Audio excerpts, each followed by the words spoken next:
नमस्कार, मैं हूं पंडित संतोष कुमार भारद्वाज।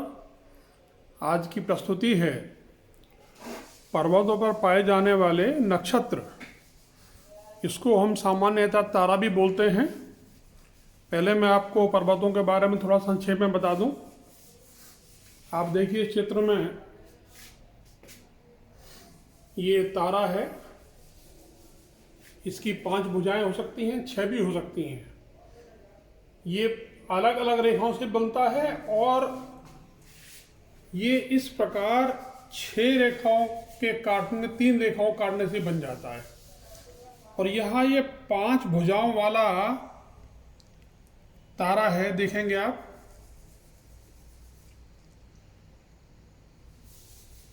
एक, दो, तीन, चार, 5। अब ये जुपिटर है। इसके ऊपर देखेंगे क्रॉस भी है, गुणक चिन्ह है, धन चिन्ह है और तारा भी है। अब हम शुरू करते हैं। पहले ये बुध पर्वत, सूर्य पर्वत, शनि पर्वत, बृहस्पति, इंद्र क्षेत्र, धर्म क्षेत्र, ये उच्च मंगल, ये निम्न मंगल और ये शुक्र पर्वत, ये वाला शुक्र पर्वत। अब मैं आपको इसके बारे में थोड़ा वैसे संक्षेप में बता रहा हूँ, पर थोड़ा धैर्य रखना पड़ेगा क्योंकि इसमें थोड़ा समय ज़्यादा लग सकता है। तो सबसे पहले तो मैं ये बता रहा हूँ आपको कि नक्षत्र जो है केवल एक स्थान को छोड़कर, शनि पर्वत को छोड़कर अन्यत्र शुभ चिन्ह है। और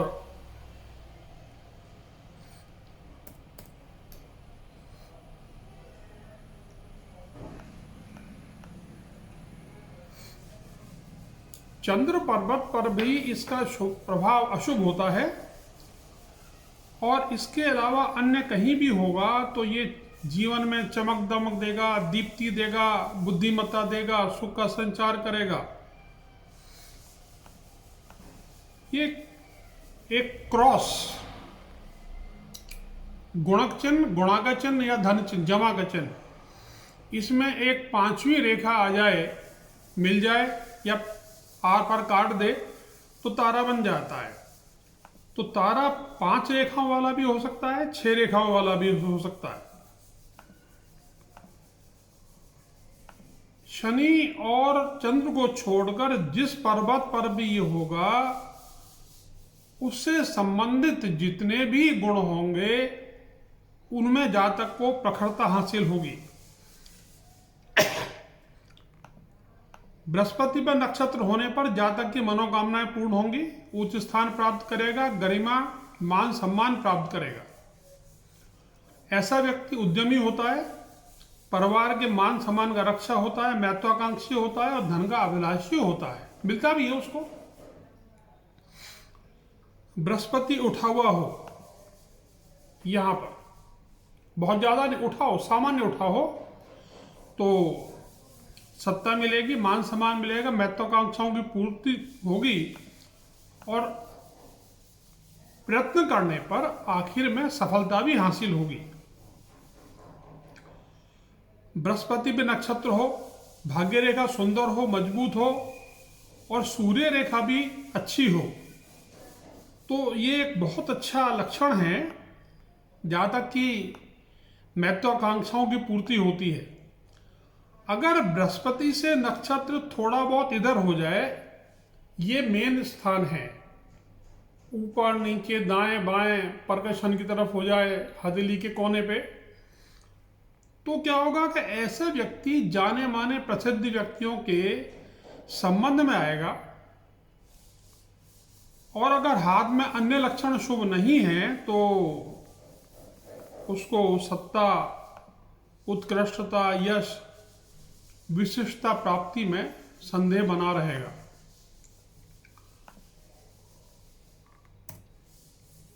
एक बृहस्पति क्षेत्र पे क्रॉस, धन चिन्ह हो, गुणक चिन्ह हो और साथ में नक्षत्र हो, ये समझ लीजिए कि बहुत ही सुंदर लक्षण है जातक का विवाह अत्यंत शुभ होगा, सौभाग्य की प्राप्ति होगी, उच्च कोटि का सम्मान मिलेगा, लोकप्रिय होगा, भौतिक और दैविक इच्छाओं की पूर्ति होगी, उन्नति करेगा और उसमें चपलता का अभाव होगा।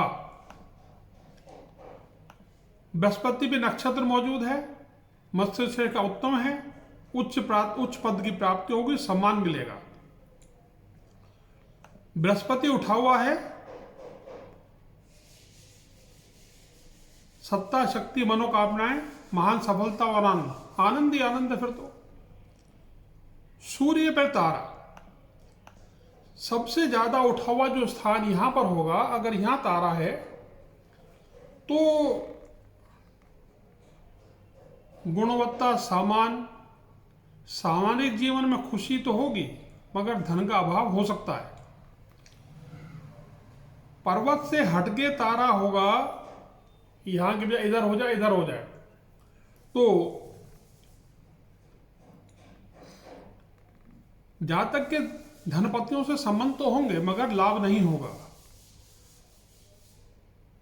उत्तम सूर्य रेखा हो और साथ में नक्षत्र हो तो जातक बहुत मेहनत करके, कठोर परिश्रम करके प्रसिद्धि प्राप्त करेगा, धन की प्राप्ति करेगा।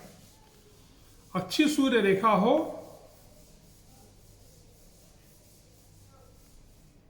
ना हो, अच्छी सूर्य रेखा ना हो और तारा हो तो जातक बगैर मतलब के कामों में दिमाग लगाएगा, प्रसिद्धि मिलेगी जोखिम लेने के बाद, और देर से धन लाभ भी मिलेगा। अब सूर्य रेखा पतली है यहां, और इसके अगल बगल में कई रेखाएं खड़ी हुई हैं, कई खड़ी हुई सूर्य रेखा माने अन्य अन्य विषयों में सफलता, और यहां नक्षत्र भी मौजूद है, मतलब जातक को धन मिलेगा, सामाजिक कार्यों में सफलता मिलेगी, मान सम्मान मिलेगा।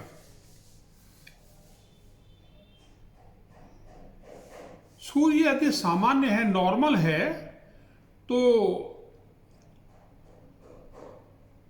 यहां पर इन सूर्य रेखाओं से ही कई बार नक्षत्र बन जाता है, तो जातक को अपने गुणों, अच्छे कामों की वजह से उपलब्धि हासिल होगी और सफलता, प्रसिद्धि मिलेगी। चंद्र पर नक्षत्र होगा सबसे ऊपर, वेरी डेंजरस, ध्यान दीजिएगा। जातक डूब के मर सकता है, जहरीली गैस से मर सकता है, नशीले पदार्थ, ड्रग्स लेने से मर सकता है। ये ऊपर का स्थान है चंद्र का, सबसे ऊपर का स्थान ये है, ये सबसे नीचे का स्थान ये मध्य है। निम्न चंद्र पे नक्षत्र हो, जीवन रेखा, हृदय रेखा पतली हो तो जलोदर का रोग होगा और पानी को लेकर बीमारियां होंगी, जैसे गले में ब्रोंकाइटिस हो जाती है और कमर में पानी आ जाता है। यहां चंद्र क्षेत्र पे रेखाएं होती हैं, यात्रा रेखाएं। अगर यात्रा रेखा पर नक्षत्र है तो जहाज डूब जाएगा, टूट फूट जाएगा। अब ये जो मस्तिष्क रेखा है कई बार बहुत ज्यादा झुक के निम्न चंद्र पर आ जाती है। शनि पर्वत अशुभ होता है और चंद्र बहुत ज्यादा उठा होता है, तो डूबने से, डूबकर व्यक्ति जातक आत्महत्या करेगा। मैं फिर बता दूं, चंद्र उठा हुआ हो, एक लक्षण बता दूं, दूसरा ये, और लाइन ऑफ हेड नीचे आ रही हो सीधी, आत्महत्या निश्चित है। अगर दोनों हाथों में लक्षण हो, मैंने एक महिला के हाथ में देखा था ये लक्षण, पहली बार उसने कोशिश करी, हमारे पड़ोस में रहती थी, उसको बचा लिया गया। मेरे रिश्तेदार थे, भागे भागे आवाज सुन के ऊपर गए और उन्होंने उसको अपने कंधों पे पैर रख लिए और फिर भी उसका पेशाब निकल गया स्त्री का, उसको उन्होंने बचाया। फिर वो यहां से शिफ्ट करके दूसरे सेक्टर में चले गए। उस महिला ने फिर कोशिश की, कामयाब कोशिश। अब चंद्र पर्वत पर नक्षत्र है, कोई प्रभाव रेखा, जीवन रेखा अथवा शुक्र से यहां नक्षत्र है चंद्र पे, ये जीवन रेखा है और यह शुक्र है, यहां से कोई रेखा इसमें आके मिल गई, मतलब नक्षत्र बना दिए इन रेखाओं ने मिल गए। जीवन रेखा से कोई रेखा आ गई, शुक्र से कोई रेखा आ गई और चंद्र पर्वत उठा हुआ है, तो जातक को पागलपन के दौरे पड़ सकते हैं और उसका व्यवहार भी अनियमित होगा, कभी गुस्सा, कभी गमगीन, कभी चुप बैठा है बहुत देर तक। अब मस्तिष्क रेखा चंद्र पर्वत पर तारे में समाप्त हो तो क्या होगा, जातक की कल्पना शक्ति जो है वो क्षीण हो जाएगी और पागलपन भी हो सकता है। बुध पे नक्षत्र हो तो क्या होगा, ध्यान दीजिएगा, जातक बेईमानी, धोखा, अलगाव, छल प्रपंच का शिकार बन जाएगा, ऑलमोस्ट सर्टेन। उसके मित्र संबंधी भी उसको ठगेंगे, पैसा ऐंठेंगे उससे। तो ऐसे व्यक्ति को पहले तो अपने आसपास के लोगों की पहचान करनी चाहिए और उनसे बहुत ज्यादा घुलना मिलना एडवाइजेबल नहीं है। कोई मदद मांगने आए, आप उठ के खड़े होकर फटाफट मदद कर दी, अरे भाई मदद तो करोगे मगर पैसा वापस थोड़ी मिलने वाला है, इसलिए मदद तभी करो जब पैसा लुटाने को हो। अगर बुध के सबसे ऊपर स्थान पर नक्षत्र है तो जातक को ज्ञान विज्ञान में, व्यापार में सफलता अवश्य मिलेगी। बुध से थोड़ा हटकर नक्षत्र है तो जातक के प्रसिद्ध विशिष्ट मशहूर व्यक्तियों से संबंध होंगे। शुक्र पर्वत को लेते हैं। शुक्र पर्वत पर नक्षत्र होने का मतलब यह है विपरीत लिंगी के कारण दुर्भाग्य, आदमी को औरत के कारण, औरत को आदमी के कारण, प्यार में धोखा होगा, जलन होगी, बदले की भावना होगी और जातक इसमें किसी भी सीमा को पार कर सकता है और ये उसके लिए नुकसान का कारण बनेगा। मेरा कहने का मतलब है महानुभाव अपने गुस्से पे काबू रखें और कोई भी गलत काम करने की कोशिश ना करें, अन्यथा तो नुकसान तो अपना ही होना है। अब केसेस लेते हैं, चोटी पर नक्षत्र हो, बीच में सेंट्रल रीजन में, प्यार में सफलता मिलेगी, आसपास से इधर उधर हो जाए 4 जगह पर, किसी महत्वपूर्ण व्यक्ति के प्यार में सफलता हासिल होगी। अंगूठे के दूसरे पैर पे नक्षत्र होगा तो जातक का प्यार और अनैतिक संबंध पूरी उम्र कायम रहेगा।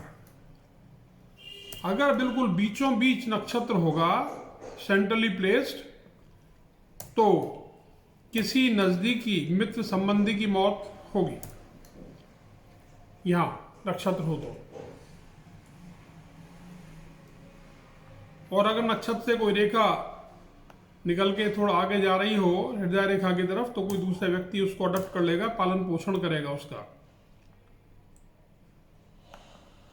पर्वत की जड़ में नीचे कहीं यहां नक्षत्र हो तो विपरीत लिंगी जो है वो उसके दुर्भाग्य का कारण बनेगा। ये आजकल का जो समय है इसके अंदर लोग फ्लर्टेशन बहुत ज्यादा करते हैं, लड़की लड़के दोनों ही फ्लर्टेशन करते हैं और उसका परिणाम बड़ा भयानक होता है। काफी साल हो गए, मुझे एक लेडी मिली थी, उन्होंने मुझे बताया था, मिस्टर भारद्वाज, दिल्ली में उस 20-22 साल पहले की बात है, 4500 से ऊपर तलाक के केसेस एक साल में ही आ गए थे। शनि पे नक्षत्र होगा और शनि उठा भी हो तो मौत निश्चित है।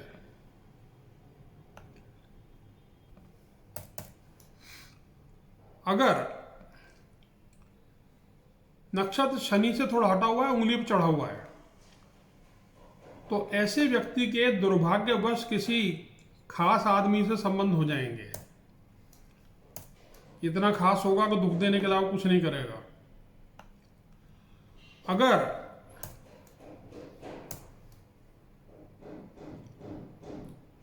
शुक्र वलय यहां से शुरू होता है और शनि के यहां तक पहुंचता है, देख लीजिए, सूर्य को पूरा कवर करता है, यहां से चलता है, यहां तक जाता है। पूरा है तो ठीक है, 3 रिंग हो सकते हैं, सिंगल, डबल, ट्रिपल। पूरा है तो ठीक है, नो प्रॉब्लम। अगर टूटा हुआ है तो प्रॉब्लम ही प्रॉब्लम है। जातक को यहां नक्षत्र हो वलय के ऊपर तो ऐसे जबरदस्त गुप्त रोग होंगे कि वो बर्दाश्त नहीं कर पाएगा। और अगर शनि की उंगली पर यहां नक्षत्र मौजूद है पहले पूर्व पे, तो उसकी हत्या होगी ही होगी। नमस्कार, बहुत जल्दी फिर मिलेंगे। धन्यवाद।